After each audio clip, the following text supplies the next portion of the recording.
barangay mula po sa ating pamahalaang bayan at sa ating pong pamahalaang pambarangay na inaabisuhan po ang lahat po ng nasa high-risk area tulad po ng tabing bundok, tabing ilog, mga lugar po na maaaring bahain dulot po ng pag-ulan. Inaabisuhan po na magayak po ng mga gamit at tayo po ay magpapalikas sa mga lugar na nabanggit o yung mga high-risk area po tulad po ng tabing bundok, tabing ilog, mga lugar na maaaring bahain dulot po ng pag-ulan.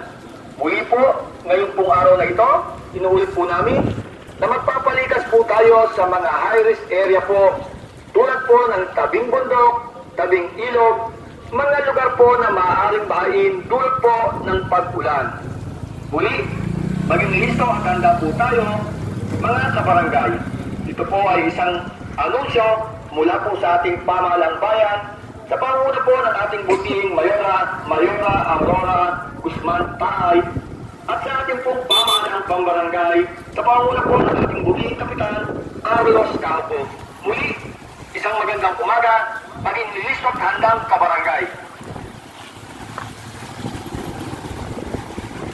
Magandang araw po sa ating lahat, mga kabarangay, mula po sa ating pamahalaang bayan at sa ating pong pamahalaang pambarangay na inaabisuhan po ang lahat po ng nasa high-risk area tulad po ng tabing bundok, tabing ilog, mga lugar po na maaaring bahain dulot po ng pag-ulan.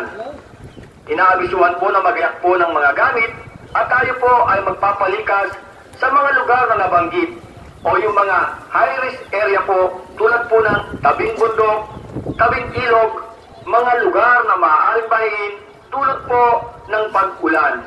Muli po, ngayon pong araw na ito, inuulit po namin na magpapalikas po tayo sa mga high-risk area po tulad po ng tabing bundok, tabing ilog, mga lugar po na maaaring bahain dulot po ng pag-ulan. Muli, maging listo at handa po tayo, mga kabarangay. Ito po ay isang anunsyo mula po sa ating pamahalaang bayan sa panguna po ng ating butihing Mayora Aurora